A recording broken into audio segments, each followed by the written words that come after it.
Tapi dia nak guna. Mereka sudah hilang sesat ajaran. Gunalah. Ini pun ada Hindu lagi sombongnya. Apakah guna Hindu kita? I've been patient all this while. Saya walaupun seorang Kristen dan tak bisa saya turun pokok patut ajaran. And my friend Pak, they know about this. Surah Al-Baqarah ayat ke-90. Bina akhlak yang buruk ditanda baptis. Hamba Ibrahim harus bertobat. Lek Siang, Lim, Kuning, support. He should also bertobat. Battle has begun. Fight! Israel laknatullah adalah penceroboh kepada bumi Palestin, betul atau tidak? Tetapi tuan-tuan hadirin yang dirahmati Allah sekalian, mereka berbangga, Yahudi Israel laknatullah ini berbangga kerana walaupun negara mereka masih belum mendapat pengiktirafan secara global, ada negara-negara yang mengiktiraf, malah ada pemimpin-pemimpin yang mengiktiraf. Mungkin dia nak jadi Presiden Amerika kot selepas Obama. Ajaran liberalisme, liberal, yang menganggap bahawa walaupun kita orang Islam, hak kebebasan beragama yang dituntut oleh Bar Council, aku nak sebut apa ni, aku tak peduli ya, Majlis Peguam. Saya nak sebut sebab Majlis Peguam, mereka bukan mewakili semua peguam dalam negara, betul atau tidak? Kerana mereka semakin biadab dalam negara ini. Kalau dulu siapa ketua dia? Ambiga. Dialah yang mempertahankan seksualiti merdeka baru-baru ini, betul atau tidak? Tidakkah dia salah satu daripada anasir Yahudi, betul atau tidak? Indonesia 90, lebih 90% umat Islam di Indonesia. Bila tu? Era 70-an dulu. Menjadi sasaran Yahudi Israel, menjadi sasaran Amerika, sasaran Barat, sasaran mereka nak menyebar luaskan liberalisme. Tahun 70-an hancur umat Islam di Indonesia. Malah pengasas kepada jaringan Islam liberal bernama Ulil Absar Abdullah, seorang pak kiai pakai serban, tak ada degree, tak ada master's degree, diambil oleh Yahudi, pergi ke Amerika buat PhD. Tajuk PhD dia menilai semula kemaksuman Nabi Muhammad SAW. Dia nak nilai maksum Nabi Muhammad. Itu di Indonesia tuan-tuan. Di Malaysia ada atau tidak? Tuan-tuan ingat tak pilihan raya Pemantang Pauh? Ada seorang tokoh Indonesia daripada pernah mewakili Nahdlatul Ulama. Nahdlatul Ulama juga sudah diliberalkan oleh Barat. Dia datang ke Pemantang Pauh. Saya heran. Memanglah dia dah meninggal dunia. Tuan-tuan ingat tak bekas Presiden Indonesia? Dia datang ke Pemantang Pauh pada pilihan raya Pemantang Pauh. Dia siapa? Abdul Rahman Wahid, Gus Dur. Gus Dur tuan-tuan paling kuat berpegang dengan fahaman liberal. Dia berkawan dengan wakil rakyat Pemantang Pauh. Bahaya atau tidak? Di Malaysia ada satu company yang menamakan diri mereka sebagai SIS, Sisters Out of Islam. Siapa mereka? Mereka mengaji, belajar tentang liberal daripada jaringan Islam liberal Indonesia. Mempunyai jaringan yang kuat.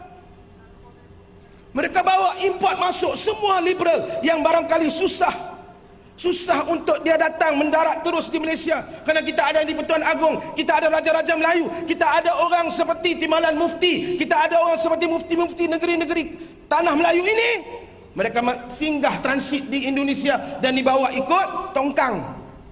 Mereka banyak melobi di luar negara, memburuk-burukkan negara, setuju atau tidak? Mereka membawa wakil-wakil mereka, entah bila mereka mewakilkan diri mereka sebagai wakil Malaysia di PBB kononnya, bercakap tentang hak asasi manusia. HAM, hak asasi manusia, sememangnya satu serangan pemikiran yang dibuat oleh Barat, terutamanya Yahudi Israel, Zionis laknatullah, untuk membunuh pemikiran Islam sekaligus membunuh akidah umat Islam. Setuju atau tidak? Bukan semua hak asasi manusia itu selaras dengan Islam. Ada perkara yang telah diharam oleh Allah, seperti yang disebut tadi, LGBT, lesbian, gay, bisexual dan transseksual. Ini kita nak menjawab kepada mulut-mulut hitam, bukan setakat tangan-tangan hitam, mulut-mulut hitam yang entah kita pun tak tahu siapa yang upah dia untuk mengatakan umat Islam, tidak ada umat Islam yang murtad. Tuan-tuan ingat Nur Aisyah Bukhari Lina Joy itu kes apa? Itu semua kes pemurtadan. Bukan mereka pilih untuk murtad, tetapi ada satu force, satu jawatan kuasa, satu kumpulan yang berusaha memurtadkan orang Islam. Bukan main-main. Kes Lina Joy, 14 peguam dibiayai. 14 peguam yang membela kes Lina Joy dibiayai, bukan free. Dibiayai oleh siapa? Beckett Fund. Siapa Beckett Fund? Amerika. Siapa Amerika? Yahudi. Di Pulau Pinang, waktu himpun Pulau Pinang, waktu malam selepas daripada himpun yang berlaku di Pulau Pinang, Allah Ta'ala menguji himpun Pulau Pinang, menguji Datuk Dr. Hassan Ali. Apabila kami didatangi dengan sukarela oleh seorang adik yang berusia 27 tahun, datang mengaku bahawa dia telah murtad, datang mengaku bahawa dia telah dikristiankan, walaupun dia tidak mau dipublicize. Saya bertanggungjawab. Saya tak akan sebut nama dia, dan tuan-tuan paksa saya picit, saya pun bunuh saya sekalipun, saya tak akan bawa tuan-tuan untuk bertemu dengan dia. Ini ikrar kami, ini bai'ah kami, ini janji kami demi untuk menjaga keselamatannya. Allah menguji kami pada malam itu, dan alhamdulillah setelah lebih 9 tahun beliau murtad mengikut Kristian, percaya Kristian, tak percaya dengan Islam. Pada malam itu Allah kembalikan syahadahnya. Beliau mengucap 2 kalimah syahadah di tangan yang berhormat Datuk Dr. Hassan Ali di Pulau Pinang. Saya nak tanya tuan-tuan sekali lagi, berlaku atau tidak murtad? Siapa yang bohong, Dr. Hassan Ali atau orang itu? Janganlah, tolonglah. Kalau yang kata tak murtad tu gereja, yang kata tak ada murtad tu tokoh Hindu, yang kata tak ada murtad tu padri, pastor dan sebagainya, kita tak berapa kisah. Kerana takkan mereka nak mendedahkan. Di Pulau Pinang tuan-tuan, mereka bawa budak-budak kita, pelajar-pelajar kita yang mungkin mengalami masalah keuangan sedikit, yang tak mampu pergi tuition, bawa pergi tuition di gereja. Yang ni saya berani sebut, sebuah gereja di Jalan Burma, Pulau Pinang, 7 Day Adventist, di antara gereja yang berusaha memurtadkan umat Islam di Pulau Pinang.